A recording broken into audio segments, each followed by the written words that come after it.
اعوذ باللہ من الشیطان الرجیم بسم اللہ الرحمن الرحیم انفروا خفافا وثقالا، نکلو خواہ ہلکے خواہ بوجھل۔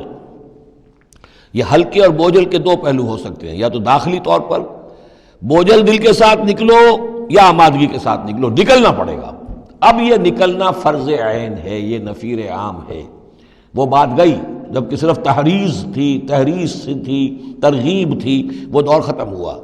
اب نکلنا پڑے گا، اس جنگ میں نفیر عام ہے۔ چاہے بوجھل دل کے ساتھ نکلو اور چاہے کھلے دل کے ساتھ اور آمادگی کے ساتھ نکلو۔ اور اس کے ایک معنی یہ بھی ہو سکتے ہیں، چاہے تمہارے پاس ساز و سامان کافی ہے تب بھی نکلو، کم ساز و سامان ہے تب بھی نکلو۔ تو خارجی طور پر بھی ہو سکتا ہے یہ بوجھل اور ہلکا، اور داخلی طور پر بھی۔ وَجَاهِدُوا بِأَمْوَالِكُمْ وَأَنفُسِكُمْ فِي سَبِيلِ اللَّهِ، اور جہاد کرو اللہ کی راہ میں اپنے اموال سے اور اپنی جانوں سے۔ ذَلِكُمْ خَيْرٌ لَكُمْ إِن كُنتُمْ تَعْلَمُونَ، یہی تمہارے لیے بہتر ہے اگر تم علم رکھتے ہو۔ لَوْ كَانَ عَرَضًا قَرِيبًا، اگر انہیں توقع ہوتی کہ مال قریب ہی ہے، قریب ہی ہمیں مال مل جائے گا، غنیمت مل جائے گی۔ وَسَفَرًا قَاصِدًا، اور اس کے لیے سفر بھی جو ہے وہ چھوٹا ہے، بڑا نہیں ہے۔ لَاتَّبَعُوكَ، تو یہ سب اے نبی آپ کی پیروی کرتے، آپ کے ساتھ چلتے۔ وَلَكِنْ بَعُدَتْ عَلَيْهِمُ الشُّقَّةُ، لیکن ان کو تو بڑی بھاری پڑ رہی ہے، بڑی دور کی مسافت نظر آ رہی ہے، اتنا دور۔ اور اس میں اعلان کر دیا تھا حضور نے، حالانکہ فتح مکہ کے موقع پر بھی حضور نے خفیہ رکھی تھی اپنی ساری اسکیم۔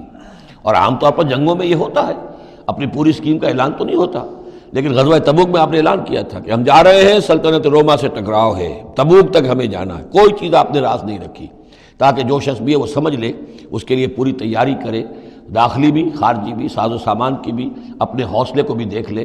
لیکن یہ کہ بہرحال نکلنا فرض ہے۔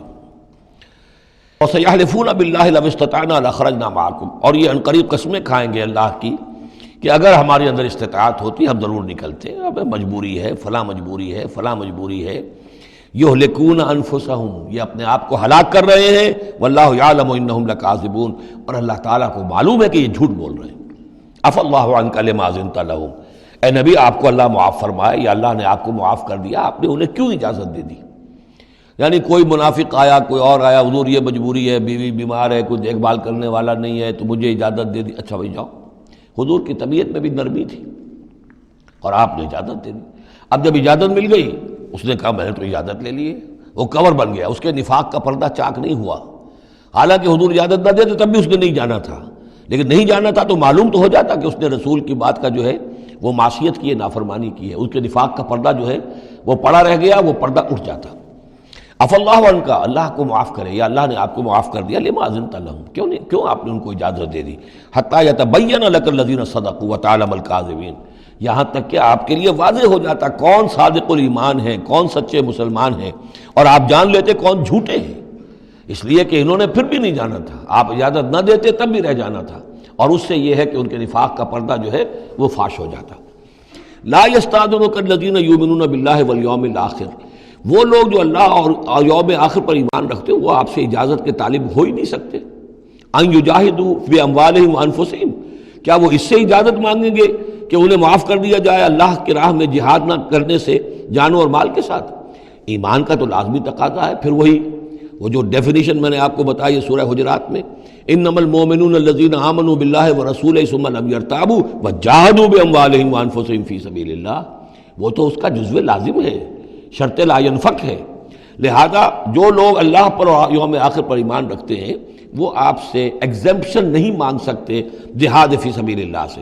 واللہ علیم بالمتقین، اور اللہ تعالیٰ جو ہے اپنے متقی بندوں سے خوب واقف ہے۔ انما یستأذنک الذین لا یؤمنون باللہ والیوم الآخر، اصل میں جو اجازت مانگ رہے ہیں آپ سے، ایگزمپشن مانگ رہے ہیں، رخصت مانگ رہے ہیں، یہ وہ لوگ ہیں جو حقیقتاً اللہ پر اور یوم آخر پر ایمان نہیں رکھتے۔ وارتابت قلوبہم، اور ان کے دل جو ہے شکوک میں پڑ گئے ہیں۔ سورہ حجرات کی اس آیت میں کیا ہے؟ انما المؤمنون الذین آمنوا باللہ ورسولہ ثم لم یرتابوا، پھر شک میں نہ پڑے۔ یہاں فرمایا وارتابت قلوبہم، ان کے دلوں کے اندر شکوک کے ڈیرے ہیں۔ فَهُمْ فِي رَيْبِهِمْ يَتَرَدَّدُونَ، اور وہ اپنے اسی شک و شبے کے اندر بھٹک رہے ہیں۔ تردد بھی یہی ہوتا ہے، تذبذب، تردد، چلوں نہ چلوں، یہ جو متردد ہو جاتا ہے آدمی، کبھی چاہتا ہے چلنا چاہیے بھائی، ورنہ تو یہ کہ اب جو ہے بالکل پردہ فاش ہو جائے گا اور میں منافق قرار دے دیا جاؤں گا، اس کے بعد پھر یہ کہ پھر نہیں، کوئی نہ کوئی جھوٹی بہانہ بناؤ، قسم کھا لو۔ وَلَوْ أَرَادُوا الْخُرُوجَ لَأَعَدُّوا لَهُ عُدَّةً، اور اگر انہوں نے نکلنے کا ارادہ کیا ہوتا تو اس کے لیے ساز و سامان فراہم کرتے، جیسے کہ کیا جاتا ہے، آدمی سفر کے لیے تیاری کرتا ہے، انہوں نے تیاری نہیں کی۔ وَلَٰكِنْ كَرِهَ اللَّهُ انبعاثَهُم، تو اللہ تعالیٰ ہی نے ان کا نکلنا پسند نہیں فرمایا۔ فَثَبَّتَهُمْ، اور ان کو بوجھل کر دیا، ان کو روک دیا۔ وَقِيلَ اقْعُدُوا مَعَ الْقَاعِدِينَ، اور ان سے کہہ دیا گیا رہو، بیٹھ رہنے والوں کے ساتھ تم بھی بیٹھ رہو۔ اس کی حکمت آگے آئے گی۔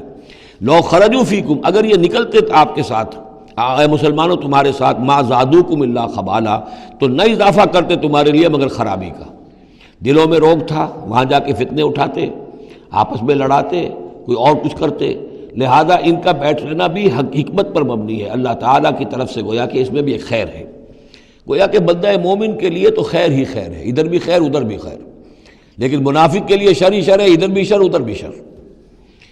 لو خرجوا فیکم، اگر یہ نکلتے تمہارے ساتھ، ما زادوکم الا خبالا، تو یہ نہ اضافہ کرتے تمہارے لیے مگر برائی کا، خرابی کا۔ ولا اوضعوا خلالکم، اور یہ گھوڑے دوڑاتے تمہارے مابین، یبغونکم الفتنہ، تمہارے لیے فتنے پیدا کرنے کے لیے۔ وفیکم سماعون لہم، اور تمہارے اندر ان کے بعض جاسوس بھی ہیں، یا تمہارے اندر بعض لوگ ہیں جو ان کی باتیں بڑی توجہ سے سنتے ہیں۔ یہ دونوں ترجمے ہوں گے۔ واللہ علیم بالظالمین، اور اللہ تعالیٰ ظالموں سے خوب واقف ہے۔ یعنی تمہارے اندر ہے مسلمانوں بعض نیک دل، وہ منافق نہیں ہیں، نیک دل سادہ رو مسلمان ہیں، جو ان سے حسن ظن رکھتے ہیں، ان سے کوئی تعلق رکھتے ہیں، دوستی رکھتے ہیں، ان کی بات توجہ سے سنتے ہیں۔ تو اگر یہ ہوتے تمہارے لشکر میں ساتھ اور یہ کوئی فتنہ اٹھاتے، تو وہ جو صالح، جو سادہ لو مسلمان تھے، وہ ان کی بات سن کر کسی فتنے میں مبتلا ہو سکتے تھے۔ اور ایک ترجمہ وہ ہے کہ ان میں جاسوس موجود ہیں۔ لَقَدِ ابْتَغَوُا الْفِتْنَةَ مِنْ قَبْلُ، یہ اس سے پہلے بھی فتنے اٹھاتے رہے ہیں۔ وَقَلَّبُوا لَكَ الْأُمُورَ، یہی لفظ فتنہ آیا اس حدیث میں جو میں سنا چکا ہوں آپ کو۔ علماء سوء کا کردار کیا ہو جاتا ہے؟ علماءہم شر الناس تحت عدیم السماء، من عندہم تخرج الفتنۃ وفیہم تعود۔ جھگڑے، لڑائیاں، فتوے، اور ایک دوسرے کی وہ تفرقہ جو ہے اور اس کے اندر شدت ہے، یہ کام ہے۔ لقد ابتغوا الفتنة من قبل، یہ فتنے اٹھاتے رہے پہلے بھی۔ وقلبوا لك الامور، اور اپنی امکانی حد تک اے نبی آپ کے لیے معاملات کو تلپٹ کرنے کی کوشش کرتے رہے، بدلتے رہے۔ حتیٰ جاء الحق، یہاں تک کہ حق آ گیا۔ جزیرہ نما عرب میں تو فیصلہ ہو گیا، اللہ کے دین کا غلبہ ہو گیا۔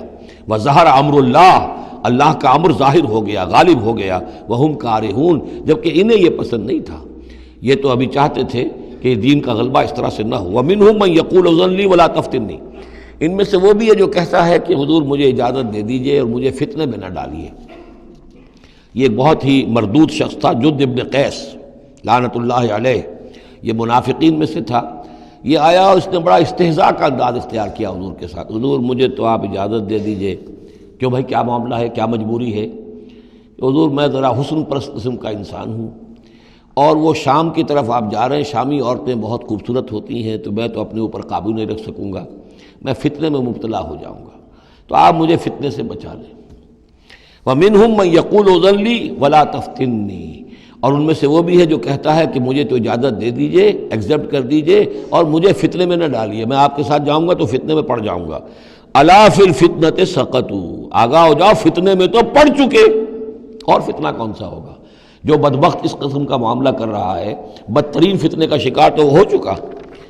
وَإِنَّ جَهَنَّمَ لَمُحِيطَةٌ بِالْكَافِرِينَ، اور یقیناً جہنم جو ہے ان کافروں کا احاطہ کیے ہوئے ہے۔ صدق اللہ العظیم۔